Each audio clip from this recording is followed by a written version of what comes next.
ဒီနေ့ဖုန်း gallery တွေကိုပြန်ကြည့်ဖြစ်ရင်လည်းဟိုးလွန်ခဲ့တဲ့4 နှစ်5 နှစ်လောက်ကသဘောကျလို့သိမ်းထားတဲ့စာသားလေးတစ်ခုကိုသွားတွေ့တယ်။အဲ့စာသားလေးကဘာလဲဆိုတော့ကိုဟာအမြဲတမ်းမင်းအပိုင်ပေမဲ့မင်းကတော့ကို့အပိုင်မဟုတ်ခဲ့ဘူးတဲ့။အဲ့စာသားလေးကိုတွေ့တော့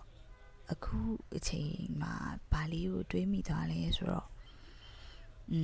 ခေါင်းစဉ်လေးတစ်ခုပေးလိုက်ချင်တာပေါ့နော်ဘယ်လိုလေးပေးမိသွားလဲဆိုတော့ချစ်ပင်မဲ့ပေါင်းဖက်လို့မဖြစ်တဲ့ပတ်သက်မှုလို့ပဲ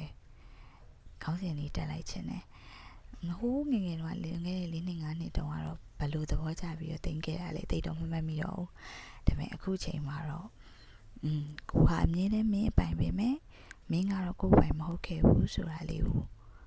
ချစ်ပင်မဲ့ပေါင်းဖက်လို့မဖြစ်တဲ့ပတ်သက်မှုမျိုးလို့ပဲခေါင်းစဉ်တက်လိုက်မိတယ်အဲ့တော့သိချင်တာကတခြားသူတွေရောဘယ်လိုမျိုးလေးများရှိမလဲပေါ့ဘယ်လိုအတွေးများရှိမလဲဆိုတာမျိုးလေးကိုသိချင်သွားတယ်အားကြောင့်မလို့ recording လေးလုပ်လိုက်တယ်အဲ့တော့ဒီစာသားလေးကိုနားထောင်ပြီးတော့ပြီးချင်တဲ့ခေါင်းစဉ်ပဲဖြစ်ဖြစ်ပေးချင်တဲ့ message ပဲဖြစ်ဖြစ်ပေးကြပါလို့เนาะ